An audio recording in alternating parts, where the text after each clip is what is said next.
ఔరంగజేబు లాంటి వ్యక్తిని జయించడంలో ప్రముఖ పాత్ర వహించి ఇప్పుడు రియల్ లైఫ్ నుంచి రియల్ లైఫ్లో ఆ హరిహర వీరబల్లు పాత్రలో ఆయన శివాజీ కలలు గన్న సామ్రాజ్య స్థాపన కోసం ఏం చేశారో చూడబోతున్నాం.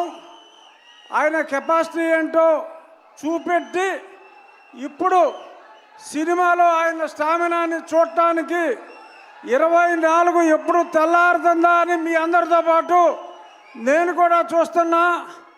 పవన్ కళ్యాణ్ గారు అంటేనే ఒక ఆవేశం, ఉద్వేగం. Is the greatest human being.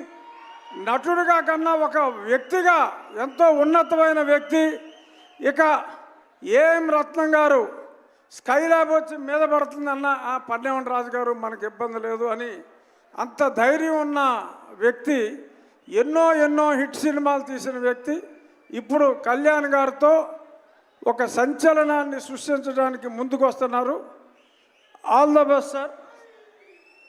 Cinema రిలీజ్కు ముందే ఆంధ్ర రాష్ట్రంలో ఉన్న ఔరంగజేబు లాంటి వ్యక్తిని జయించడంలో ప్రముఖ పాత్ర వహించి ఇప్పుడు రియల్ లైఫ్ నుంచి రియల్ లైఫ్లో ఆ హరిహర వీరబల్లు పాత్రలో ఆయన శివాజీ కలలు గన్న సామ్రాజ్య స్థాపన కోసం ఏం చేశారో చూడబోతున్నాం.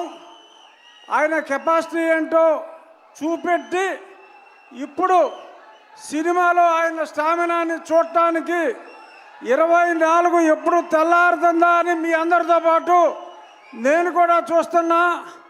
పవన్ కళ్యాణ్ గారు అంటేనే ఒక ఆవేశం, ఉద్వేగం. Is the greatest human being. నటుడిగా కన్నా ఒక వ్యక్తిగా ఎంతో ఉన్నతమైన వ్యక్తి. ఇక ఏం రత్నం గారు స్కైలాబ్ వచ్చి మీద పడుతుందన్న ఆ పన్నెవన్ రాజు గారు మనకు ఇబ్బంది లేదు అని అంత ధైర్యం ఉన్న వ్యక్తి, ఎన్నో హిట్ సినిమాలు తీసిన వ్యక్తి ఇప్పుడు కళ్యాణ్ గారితో ఒక సంచలనాన్ని సృష్టించడానికి ముందుకు వస్తున్నారు. All the best sir.